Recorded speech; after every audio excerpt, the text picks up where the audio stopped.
તો જય શ્રી કૃષ્ણ દોસ્તો, આજે આપણે ઝટપટ એવી અડદની દાળ બનાવીશું। તો મેં અહીંયા લસણ અને લીલા મરચાં, આદુ ને બધું ખાંડી લીધું છે।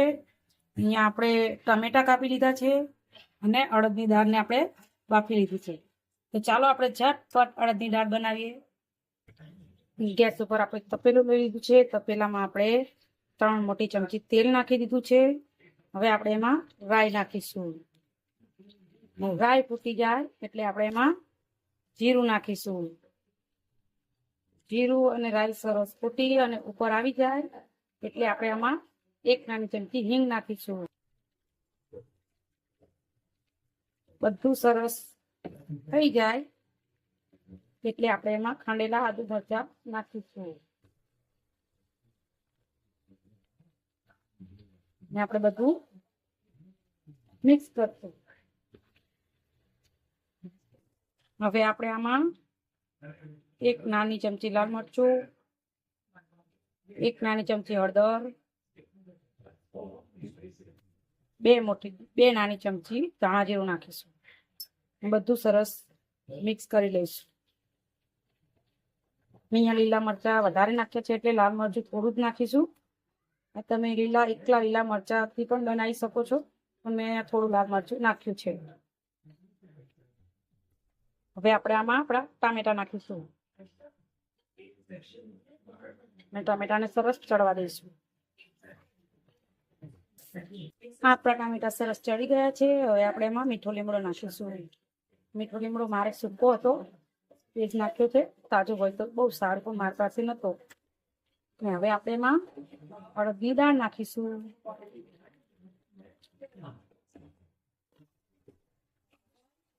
અડદની દાળ નાખીને સરસ મિક્સ કરી અને આપણે એને સર્વ કરવા દઈશું।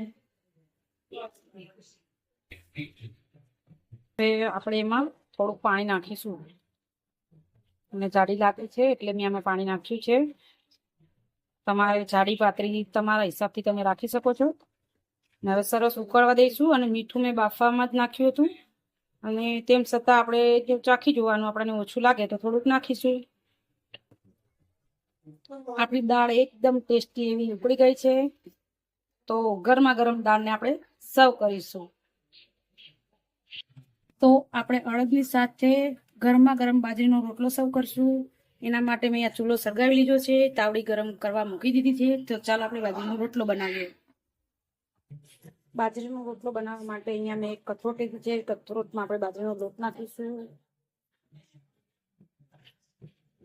અને સ્વાદ પ્રમાણે મીઠું નાખીશું।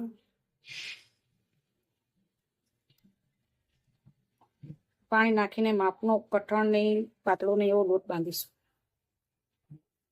બાજરીના લોટને આપણે આ રીતે મસળીશું।